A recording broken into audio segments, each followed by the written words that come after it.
Hello everyone, good afternoon. Welcome to the Almeida Theatre. My name's Matt Trueman, I'm a theatre critic and journalist. And today we're here to talk under the title, The Right to Write. Before we start, I'm going to introduce the panel to you. I'm going to start with Ella Hickson, who is in to this panel. She is the writer of Oil, and before that, her career started writing very much about chronicling the experiences and the frustrations of a generation that she's very much part of, coming out, graduating into the recession. Oil is a play that has huge scope and ranges all over the world and all over history, which is perhaps why we're here today, and we'll get onto that in a bit. Next to her on her right is Xīnrán. Xīnrán is a journalist and author who moved to London in 1997. Her first book, The Good Women of China, is based on interviews that she conducted around China. And her new one, Buy Me the Sky, uses a similar form to look at the one-child policy in China and its ramifications and effect. Next to me here is Vava Tampa, who is an activist and community organizer, founder of Save the Congo, which is a campaigning group working to end wars in Congo. And on the end is Carrie Cracknell, who is the director of Oil, a former artistic director of the Gate Theatre in Notting Hill, which looks at international plays. She's worked recently at the National Theatre, the Young Vic, the Royal Court, the Almeida, and so on and so on and so on. So thank you all for coming in today. Now, just to tee up this subject, because it is one that is very much in the public eye at the moment. The reason we're talking about it here today is off the back of two plays that the Almeida has staged. The first is Adam Brace's They Drink It in the Congo, which was a self-aware, even self-conscious look at Britain's relationship with the Democratic Republic of Congo, particularly focusing in on the illegal minerals trade, and Oil, which is Ella's play at the moment. Oil is a play that spans 162 years of history, looking at the oil industry and the way it's moved around the world. So in the process, Ella has written a number of characters that include a Persian handservant in 1908, a Libyan ambassador in 1970s, and a Chinese saleswoman in 2051. So there's a lot of different perspectives coming in there. The issue we're talking about, I just want to kind of frame it in terms of its absolutes, I suppose. On the one hand, there is a view, if you take it to one extreme, this idea that anyone, anywhere, can write about anything and has the ability to do so. On the other, you have the extreme where perhaps we're only able to write about those things of which we have experience, which perhaps calls into question the very nature of fiction. So those are the kind of parameters that we're working within, and I'm going to pass over to Ella to explain perhaps why we're here today in terms of the experience of writing Oil. So whilst I was writing Oil, I had lots of conversations with Adam Brace, who's a really dear friend of mine, who was writing They Drink It in the Congo at the time. And we were both struggling with both the practical and the sort of, I suppose, ethical questions around writing characters that were from cultures that we didn't share cultural experience with. And so the research that's involved in writing in different languages and the research that's involved in writing from perspectives that are not your own lived perspective, and the sort of knots you can get in doing that, and sort of questions around the right to speak about experience you haven't experienced. And we had those sort of long and difficult conversations, but felt that they were conversations we had to have as the world becomes more global and as the subjects that we want to tackle in theatre are going to increasingly, I think and hope, focus on cultures that aren't our own. And so I thought, why shouldn't we have a panel about it? Before we move on, could you just say a little bit about your process in terms of kind of overcoming those anxieties and what allowed you to write those characters? I'm not sure they were entirely overcome, actually. There are still, part of the reason of having this panel is to talk about it further and to continue those conversations, and certainly now embarking on new projects that will throw up lots of the same questions. Some have been resolved, like we had lots of the text translated, and that was quite, we learnt a lot from that. It was quite straightforward in some ways and quite difficult in other ways. I wasn't able to proof text because I didn't share that language, and that's quite a sort of vulnerable-making thing for a writer to have language happening on stage. And then also you're then staging the work. So you're then working in a language that, that lots of people in the room don't share, but you're then trying and, stage the work and deliver those performances as well. So there's lots of things that it threw up that were spaces that I still need to learn a lot about. I don't know what the answer is, actually. I kind of did as much research as I could possibly do. I struggled a lot with the right to write, sort of the characters not knowing enough and feeling that was a problem, and then doing lots and lots of research and sort of trying to get to a place of confidence with it. And then, going forward, thinking about how long I would need to spend living in other cultures, or if that is something I would need to do, or whether research is enough, or whether I shouldn't be doing it at all, or, plethora of questions around it, hence this conversation. Vava, watching They Drink It in the Congo, Yep. And also working with Adam Yep. kind of in a consultancy role, Yep. what was it to see your culture represented on this stage? And did it matter that it was a play written by a white British man? Well, that's the dilemma of this issue. Now, Adam and I go back some years. I know Adam on a most personal level. It wasn't much of a difference because he's a dear friend and very close to someone who's also very special to me. So I knew Adam's motivations were in the right place. He wanted to shine a light on an issue he felt deeply about, and so forth. And he's done a lot of research to try to learn as much as he can. He's been in touch with many Congolese. So there is that bias, if you like, because we already have that personal relationship. And this is where I find myself, because I find myself almost on both sides of the argument. On one extreme, as we explained, I find myself almost believing as a libertarian that anyone should have the right to think and dream and hope as they wish. And I do believe in those principles. But on the other side, I also believe and feel there is real issues with cultural appropriations. It's not a myth. We need to have this conversation. The reasons some people stories are being told is because those people are not in the mainstream, or because of historical reasons or cultural reasons, and so forth. Those people cannot have access to the same establishment which perhaps Adam, as a white British, would have access to. So those issues also exist. So I find myself in those two contrasts, and I'm trying to find a way to reconcile those two views, and they still not to be in a way.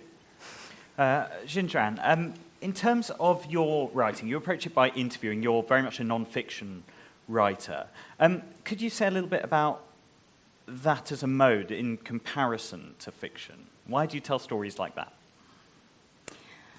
Well, first of all, I have to say, when you mention about the global culture, and you see my dress today, from British boots, Chinese trousers, and a Japanese top, and a Norwegian scarf. Okay? So we are living in this kind of culture.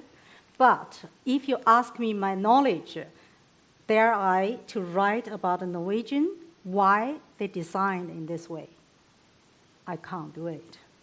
Because when you talk to Norwegian, it's about their landscape, their culture, and their philosophy, and also their life experience, which is far away from Chinese.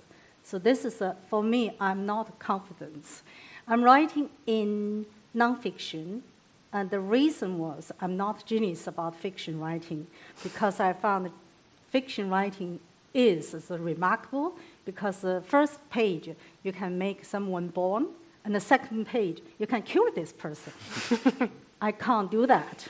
And when I write in nonfiction, also even based in Chinese, I feel difficult to understand my character as well, because China is so big. And between the North Chinese and the South Chinese is like between the Norwegian and Spanish. So you can't say they're all European.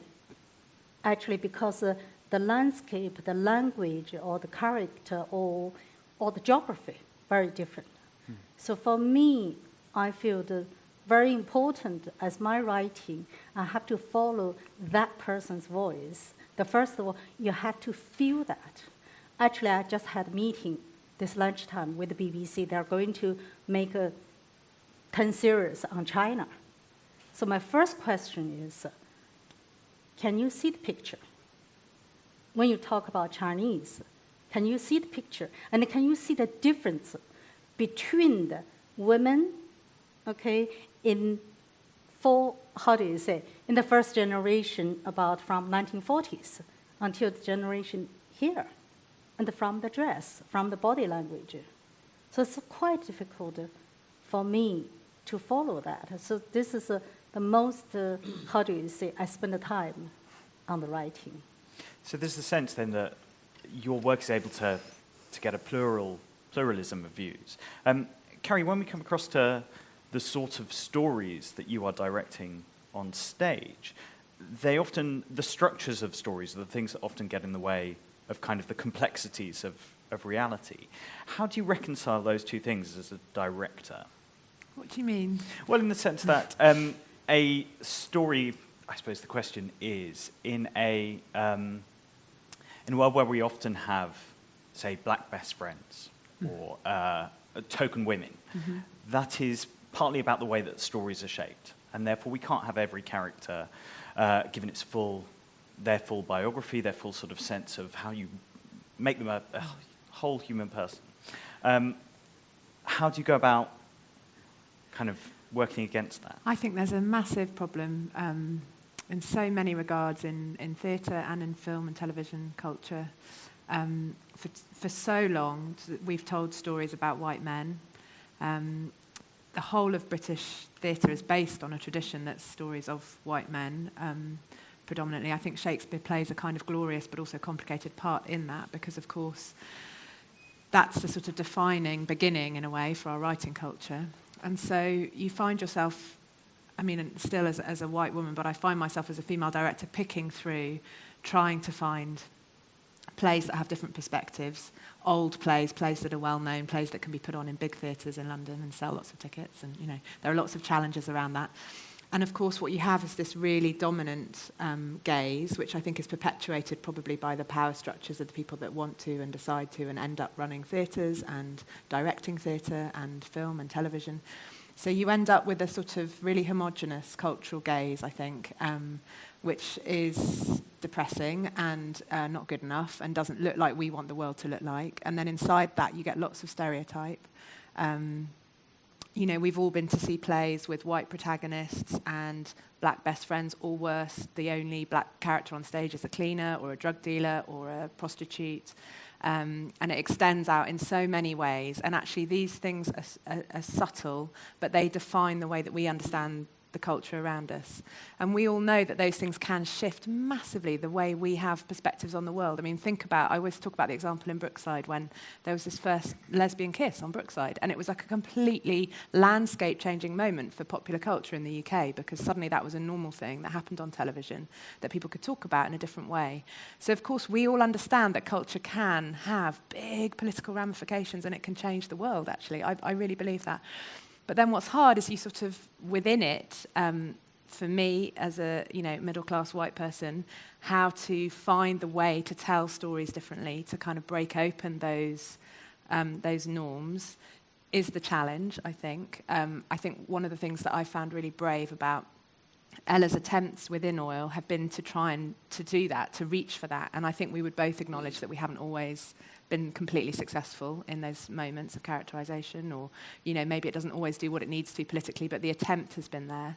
One of the things that still feels really unexpectedly radical is that when two women come on at the end of the show each night and take a bow together, I often think I can't really remember the last time I even saw that happening, because I typically direct lots of plays about women with female protagonists, but all of the old plays are still about women and the men in their lives. So A Doll's House, Deep Blue Sea, Medea, they're plays about divorce a lot of the time, about women leaving men, completely defined still by the men in their lives. So even that small act of two women coming on stage and bowing together feels provocative and radical. So I guess all I'm saying is I think that we're not anywhere near where we need to be. I think this conversation needs to happen in a really big way all the time.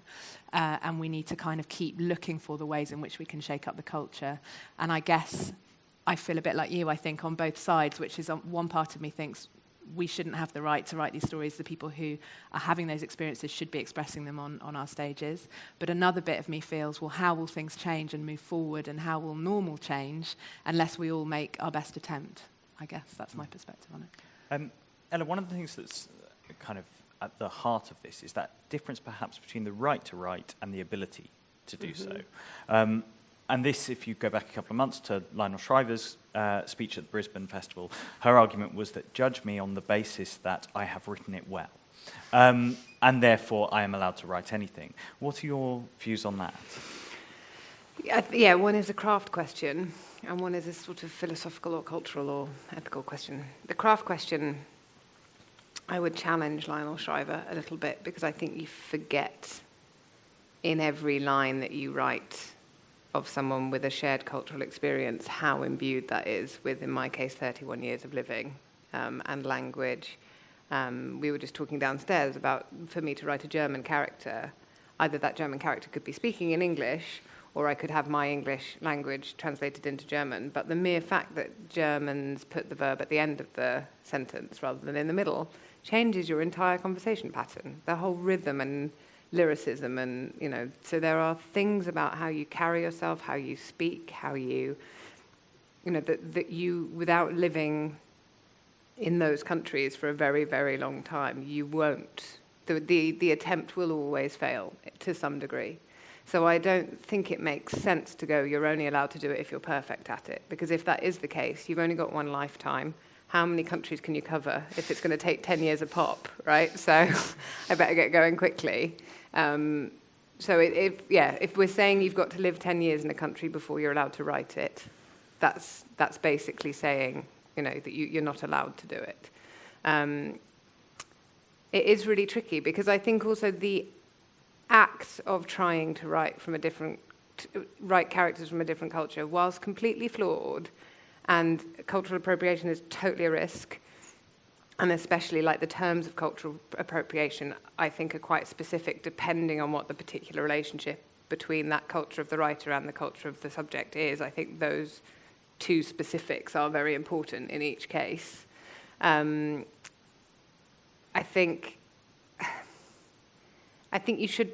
think the effort is almost is part of the way to the answer of the question. So I really struggled, for example, in Act 4 for a long time with Amina, who was a contemporary Iraqi woman, my own age. And, you know, we do the whole of the first half of the scene is completely in Iraqi Arabic between both women, and we don't offer subtitles, and we don't, you know, that was a really conscious choice. But I really, really struggled with that over and over again, being like, I don't have that experience, I don't know. And then eventually, I just sort of had to do it. And actually, in the act of doing it, I read a lot, and I spoke to a lot of people, and I had a long conversation with Lara, who is Jordanian, but plays the part. And I thought, do you know what, all of the effort, like all of the attempts I'm making to get into the perspective of this character feel like they are working against the risk of cultural appropriation, hopefully. It's not an answer. I don't know if I have... We had another really interesting, actually, craft thing in Act 5 with the character who is played by Christina, that there's a really... So when she first comes in, she only speaks in Mandarin, and the two women can't understand her. And we had to work really hard for a long time to remove the sense of like hegemonic power from the English in the room. We really wanted the Mandarin to sound dominant, and that actually you felt like you wanted to feel that in that scene that English was a second language. And it was so interesting. We worked on that really hard. And we, first of all, the character of Amy was saying, "Oh, I'm sorry, I don't understand, I'm sorry." And actually you realise you only apologise if you're speaking from a position of assumed superiority, because why the hell should you understand? That's assuming that English is dominant. And so actually she gets quite defensive and says, "That's right, I know what I'm saying is right." And she says, "Mum doesn't speak Mandarin." It's more defensive, and suddenly you did feel a shift slightly, that you'd achieved to some extent the idea that English wasn't necessarily the most powerful language in the room. And all of those attempts, whilst absolutely flawed, were useful, and I learnt a lot, and yeah, they got me closer to a place where I was understanding the problems whilst not necessarily having found the solutions, I think.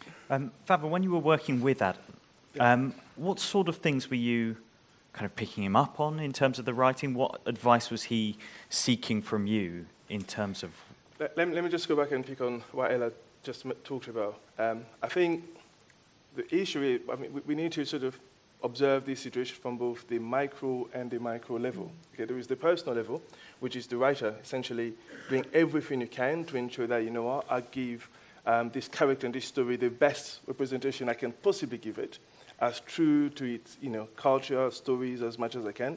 So that's one side of the story, and there's the other side of the story, which is the structure that essentially prevents that person, the group you're writing about or you're representing, from having access to the same stage and productions and publications and so forth. So that's another sort of set of the argument which we often leave out. So it's not enough just about the writing yourself. It's about sort of trying to take down the way sort of see it, trying to take down the structure which gave rise to this dilemma, if you like. So that's one way to contribute.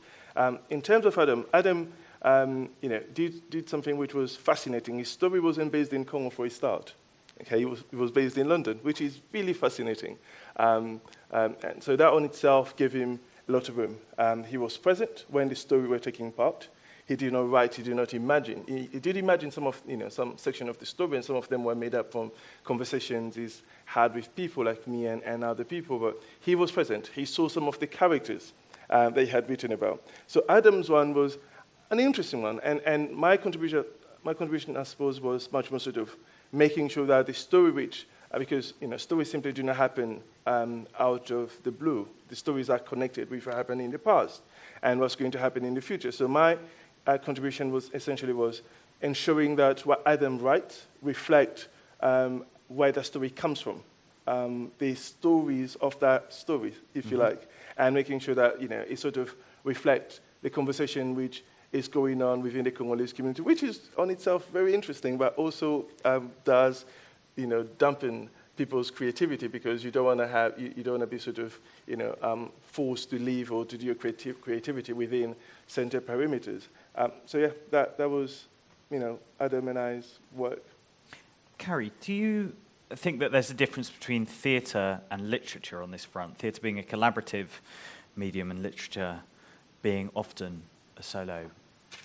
I think there's a big difference, because I think there's a kind of collective responsibility, of course, and I think we underestimate how much the viewfinder, or the sort of goggles, I guess, through which we make theatre impacts on the way things end up being received and understood. And that's quite different, I think, to the purity of being a novelist or writing a kind of, a sort of one moment, I guess, that's imagined by that person. So yeah, I think they're really distinct, and I think that the way in which the work is experienced by the audience is also distinct, and that's something I'm quite sensitive to, because as you work in different venues, you experience really different audiences, and there are venues in London where you work and you feel like you're in London, and in the best way, and that the audience is completely mixed in every respect, and so therefore the into sort of play between what's happening on stage and that group of people feels live and political in its essence.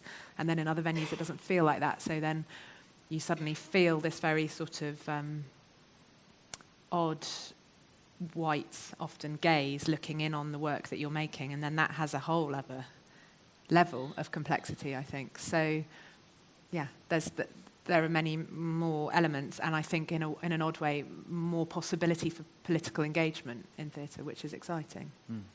Xīnrán, in terms of, if we look at what Vava was saying about minority writers being sidelined from stages and from being published, and if we insist that everyone only sort of writes from their own cultural lens, is there a risk that we box minority writers into their corner, that they are therefore limited in what they can write about, even more so than say, white British writers over here? Well, I think in some point I agree with you.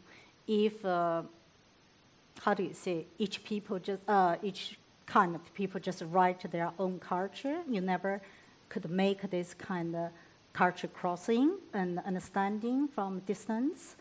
And I totally agree with you because I've been experienced and also I'm trying to be this part of a bridge as well.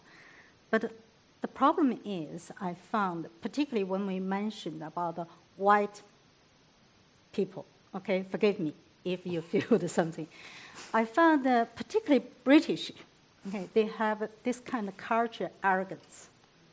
They believe because they're British, so they know everywhere.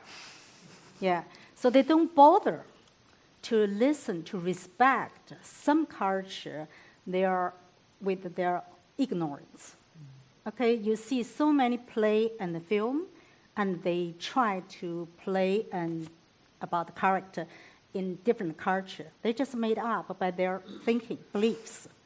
That sometimes really got me. Okay, if you want to tell a Chinese story, at least you should be, first of all, respect. And secondly, learn something from the culture, not just the face standing there, this is a Chinese. No, it's the body language and the culture. It's full of this kind of identity. So that way, I found it's very funny. I've been working with, from CNN to the BBC, sometimes it drives me mad. Okay? And the third one is, as you mentioned about language, this is, I always believe, when you speak different language, your mind, your philosophy, and your logic have been structured by this language. So when you try to represent other culture, you have to understand their logic.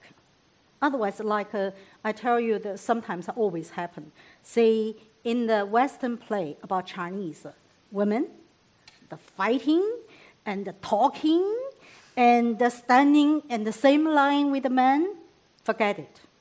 Okay? This in China, except the last 40 years. Before that, never happened. Never, ever happened. We have our 5,000 years structured male culture. So this kind of things, so this is why I said I love to have more film or more play to talk about Chinese culture. The more important, with respect or very basic knowledge. That's it. I'm going to pick on what Sue just said. I think the beauty of fictional creativity is that you can, have, Chinese women and Chinese men on the same line when it doesn't happen in reality, but you can create it on stage and sort of challenge that country's culture. So that's one element. But I really want to sort of, push our conversation into the underlying of the story, which is cultural appropriation, which we are sort of just going around about. Now, this is what the problem is, and this is where I feel deeply about. So I'm going to say a few words. I'm going to throw a few words, and then sort of see how we react. So slavery, colonizations, apartheid South Africa, Jim Crow South, the KKK, Stop and Search, Black Lives Matter. Okay, all of those things have happened to people like me. Okay, black people. Now, the reason those people have happened to people like me is because over the past 600 years, white people have written stories about me. And those stories have shaped the way white people see black people like me, and have also made it almost virtually possible for even people who would have otherwise opposed, let's say, British civilization in Africa to accept that, this is the right thing to do because those people, as ABC has written, are primitive, are inferiors, and so forth, and we ought to do these things. We need to treat them as slaves. So there is that sort of the argument. That's where the issues of cultural appropriation comes into play. That over the past 600 years, you have written about me, and everything that has happened to me has been tragic. Right? And now, on what basis should you, white people, continue to write about me? That's the key element. that really is the question we need to ask ourselves. That's how we need to face this debate. For what reason, on what basis, should you continue to write about me when everything you've written about me has led me into this tragic position in society? And I think, I wanted to sort of bring that argument into, that side of the argument into the debate, sort of say how we can deal with that sort of the thing. So I'm going to, following on from that then, I'm going to imagine a moment, just run with me on a kind of thought exercise. If you could bring a clean slate down now, erase all of history, all of culture that's been written so far, and start afresh, could you accept a white person writing a black character? Of course, we did from the onset, and look at what happened to us.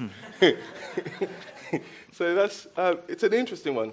Again, I mean, there is so many layers into this argument. I accept and I agree, but we do need to accept that when people cry and scream that there is this thing called cultural appropriation, it's real. It's not some people just on fringe of society, on some extreme left or right, screaming that don't write about me. Those things do really exist. And once we understand that this is real, then we would become, as Ella and other people and Adam, better writers. We'll make an effort when I'm writing a story about this country that I need not just, make sure I reflect the culture of that country, but also challenge the systems in place in my own country, in British society, English society, which allows me to write about this culture. So it's about redress. Partially it's about redress. Partially it's about redress. Definitely not just redressing about what happened in the past, but also redressing, the past so that the future could become brighter. I think there's also like a really interesting thing at the moment about the choice of subject matter. Like there's a few things that have come my way recently that we've been talking about, and there are moments in history that people want to make stories about. And these moments in history, if you write those stories, do totally feed those narratives that you're talking about. And you actually at some point have to say, it's not about getting a Kenyan writer in the room. It's not about getting that perspective in the room. Sometimes it's just about, can we stop telling that story? Like, is that what we should be taking up hours and hours of our television time telling? Like I was thinking this, there's lots of stuff on the telly at the moment that we've sort of got this warm nostalgia about British past that's happening on telly. And there's, lots of those scenes in those things I find relatively uncomfortable to watch because it seems to be sort of okay now to do scenes about sort of British colonialism that as long as you've got high production values, it's fine. And not only is that kind of culturally tricky, but also you're feeding exactly the problem you were talking about of the whole casting system. Because you look at what the casting call is for those actors for the next year, and yet again, they're standing in a line, I kid you not, on telly 3 times recently holding a spear. And you just think, we can't keep telling those stories if that's the only parts that those... I think it's about the selection of what historical stories we're telling, as well as sort of who's writing them. Well, isn't it then about how you are telling those stories as well? So you look at something like Hamilton, which turns a story on its head. You look at Father Comes Home from the Wars, Suzanne Laurie Parks' play Cycle at the Royal Court. I suppose one question that I have, I don't know who's best placed to answer this, but in this week, just after the US election, perhaps a few months after Brexit, the notion of bubbles and actually seeing, kind of not being able to get outside of our own lens, even as audiences. How do we go about challenging that in fiction and in theatre, given that the audience has to buy a ticket, has to pick up the book? How do we challenge those entrenched kind of views on the world? I don't know what the answer is, but I found Father Comes Home from the Wars. I was sitting next to 2 people watching that who were just like, I can't really understand it, and sort of got annoyed and were going to leave. And I was a bit like, that's a problem, because it's exactly what we were saying earlier, is that the language is necessarily different if the point of view is different. If the cultural point of view is different, the language is different, the phrasing is different, the story structure is different. Stories come from cultural history. So if your cultural history is different, the story is going to sound and feel different. We cannot expect sort of white structured stories with white poetic language, with white educated, all of that stuff that's in the way we speak, to then represent, you know, like it's gonna all be different. It's gonna be more.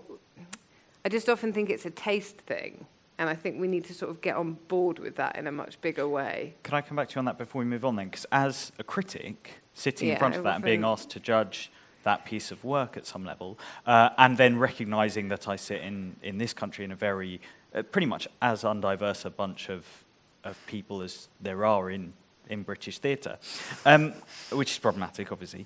But I didn't think that was I didn't like that piece of theatre. I thought it was badly staged. I thought actually it was overlong. And yes, that is partly what you're saying, but I think there is a risk that we kind of allow anything to be, let me rephrase that. That's not how I want to put that. That we lose the ability to have an opinion on a piece of artwork.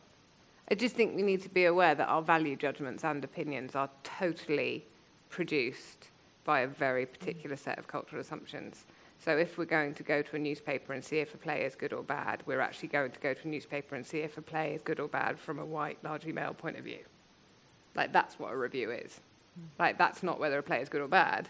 That's like walking up to one guy in a pub and going, what did you think about that play? Like, that's really different if I walk up to a different guy in that pub and go, what did you think about that play? And I think we've got a real problem with going, that's the answer. Like, that particular written down thing, because it's written down and it's in that piece of paper, is the truth. And it's not. It's a really narrow opinion. Like, no, it's not a narrow opinion, but it's an opinion from quite a specifically narrow set of people, with great respect for the, the whole situation as well. I didn't think the critical body was the thing I was going to get antsy about.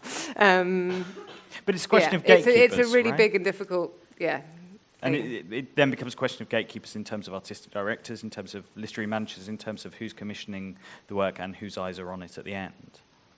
I do think but I think most of all, if we're going to try and deal with what we think is good or bad, and understanding that the whole framework about good, what is good, is what sells tickets, and what is good is what gets people on the stage, and what is good is gets things commissioned, then we need to start at the very point of what decides what is good. And what is being decided about what is good is currently being decided by a very particular set of people.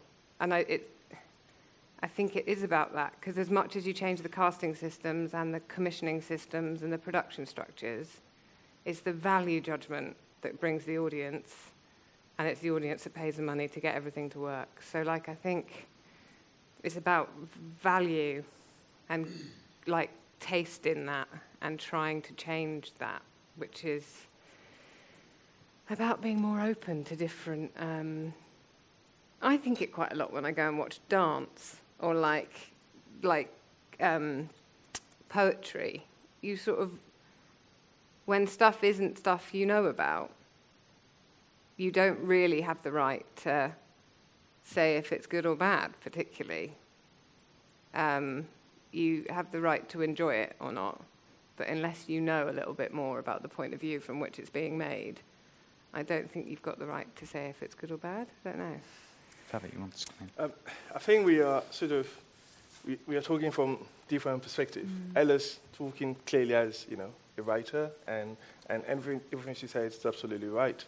I'm going to say one or two words from my experience as a black man, and then an ethnic minority, and then a former refugee, and then sort of see how that adds into the discussions. Now, President Obama, when he was really young, he sort of said an interesting line about this thing about cultural appropriation. And he said, American culture is black culture. And that is absolutely true. I mean, think of everything, jazz, the blues, hip-hop, everything, all of those are black culture. And now, that thing we call black culture is, informed by something we called black experience. And that black experience is things that we talked about. I mentioned before, slavery, colonization, apartheid, South Africa, and so forth. All of those, those are black experience. Those what has informed our culture, our creativity, and the things that we do, our swag, and how we speak, and all of those.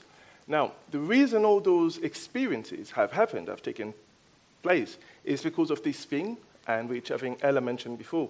You can change everything else in the theatre and so forth, but how is that going to change the dynamic of things? The reason all those experiences have happened, and the reason our theatres and our writing continue to be the way it is because of this thing called, Martin Luther King called, white supremacy. The idea that white people are privileged and above and so forth, that continues in our society. And until we deal with that element, that issue we call white supremacy, in our politics, in our culture, and so forth, nothing really is going to change. Because the present day, that white supremacy is essentially, as we talked, we said before, it's essentially, white, middle class, or upper class male deciding on whether a play is good on the newspapers and so forth. That is white supremacy. Everything that is good in the world is decided by that group of people. And until we deal with that element of our society, until we take it down, nothing much is going to change. The world continues as it is. Black Lives Matter is an example. In the US, black people, under Obama as a president, continue to be shut down in the US because of this thing called black supremacy. White supremacy, forgive me. And that continued to present day. Think of countries in Africa, the way our government support wars and dictators in Africa. It's because of this thing called white supremacy. And this happens all across the board. And until we address that big element, because that issue of white supremacy essentially informs or shapes everything else in society. It informs and shapes our education systems, how I'm viewed, what kind of job I'm going to get, informs how the police functions, how the justice system functions. It informs who should be the director of this place, and who's the chairman or chairwoman of the BBC. And it does inform everything in society. And we need to address that element. Until we do, we really are screwed. I'd like to go back to this notion of audiences, if possible, and just how we can break out of our blinkered perspectives. How do you get people into the work that they don't necessarily think they or are expecting to see?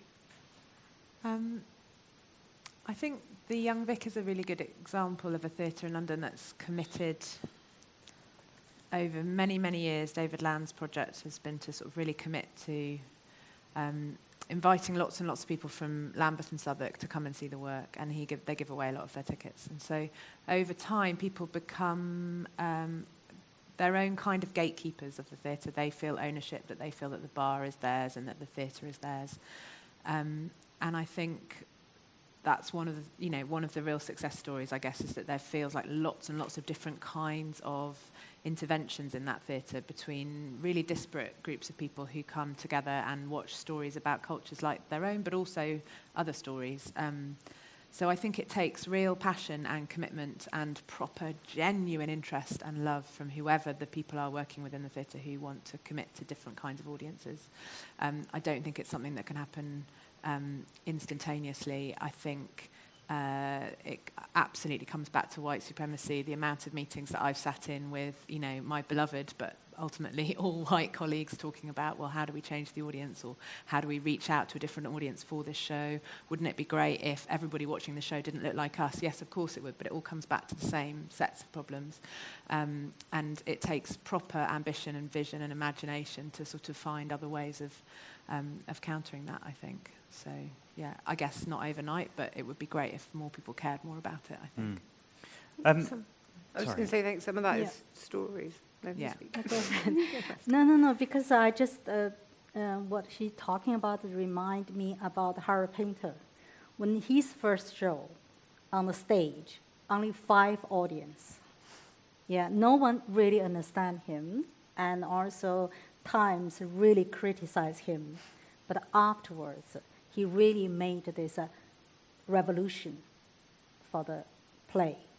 So it takes a long time to have people understand and break classes. Yeah, I think also before I came here today, when my agent boss here, she asked me, emailed me, say, would you like are you interested about this? I'm really interested because I think this is a part of, as Harry Painter did. is to push the society to open this conversation, to make people think. This question, do we have a right to write about different culture and different people, and between the fiction and the nonfiction? It's a very remarkable program. This is what I really admire about this. It's funny though, because I don't think there's like I've been sitting trying to think about writing the next thing I have to write, which is large parts of it are set in China. And I went to China earlier in the year, but only for a little while because of, lots of all of those normal theatrical funding things.